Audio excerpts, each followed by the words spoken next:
সাকিব একজন his a big superstar in Bangladesh. আমরা ইন্দোনেশিয়াতে গিয়ে রোমান্টিক গানগুলো করেছি। একটা সিনেমার পেছনে অনেক ডেডিকেশন থাকে, আর সকল নির্মাতার ছবি কিন্তু একরকম হয় না।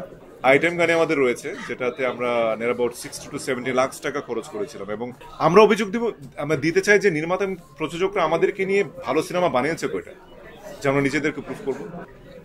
আর ধরেন একজন রাফির মতো একজন পার্সন, বা একজন মুস্তফা সরোয়ার ফারুকের মতো একজন পার্সন, বা গিয়াসউদ্দিন সেলিমের মতো গুণী নির্মাতার জন্য তো আমরা যদি বসে থাকি, ওনারা যদি ধরেন 3 বছরও যদি আমাকে নিয়ে প্ল্যান না করে, তো আমাকে 3 বছর বসে থাকতে হবে।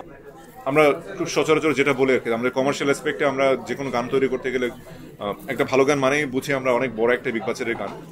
বিগ বাজারে যথেষ্ট বেশ কিছু সং রয়েছে, আমি যদি ভুল না করে থাকি একটা আইটেম গানে আমাদের রয়েছে, যেটাতে আমরা নিয়ার অ্যাবাউট 60 to 70 লাখ টাকা খরচ করেছিলাম, এবং সেটা নিয়ে তখন ঘটা করে প্রমোশন করেছি। রিয়েলি খুব ভালো পারফর্ম করেছি গানটিতে, এবং সেই সঙ্গে দুজনে খুব ভালো পারফর্ম করেছো না। আরেকটা বিষয় হচ্ছে যে আমরা ইন্দোনেশিয়াতে গিয়ে রোমান্টিক গানগুলো করেছি। তো সব মিলিয়ে সিনেমাটা এই যে মশলাদার কমার্শিয়াল ফিল্ম, যেটা সিনেপ্লেক্সের দর্শকও দেখবে আশা করি, এবং সেই সঙ্গে ঢাকার বাইরের যেই হলগুলো রয়েছে, যারা সত্যিকারের যারা বাংলা ফিল্মের দর্শক, তাদের জন্য তারাও খুব আগ্রহ প্রকাশ করবে আশা করছি। ঠিক আছে, স্পেসিফিকলি রোমান্সটা যে ভালো লাগবে বিষয়টা এরকম না। যে কোনো অ্যাকশন করি, তারপর হচ্ছে যেহেতু সিনেমাতে সবকিছু হচ্ছে অ্যাক্টিং এর part, the part of performance as a actor. আমি অ্যাকশন করি, সেট পার্ট হোক বা হচ্ছে খুব স্ট্রাগলিং পার্ট হোক বা রোমান্স হোক, all are part of acting. So অ্যাক্টিংটা করতেই ভালো লাগে।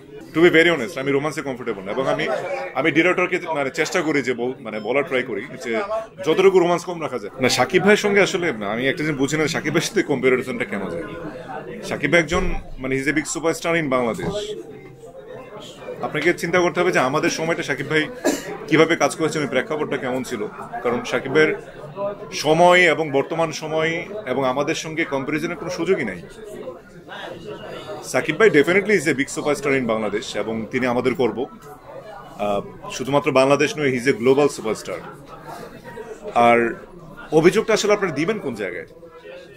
আমরা অভিযোগ আমরা দিতে চাই যে নির্মাতা প্রযোজকরা আমাদেরকে নিয়ে ভালো সিনেমা বানিয়েছে কয়টা, যে আমরা নিজেদেরকে প্রুফ করবো। সিনেমা তো আগে ভালো বানাতে হবে ভাইয়া। এখন ধরেন একজন রাফি ভাই তুফান সিনেমা বানিয়েছে, আপনি তুফানের মতো একটা সিনেমা আমাকে বানিয়ে তো আগে দেখতে হবে যে আসলে কতটুকু আমি নিজেকে প্রুফ করতে পারছি।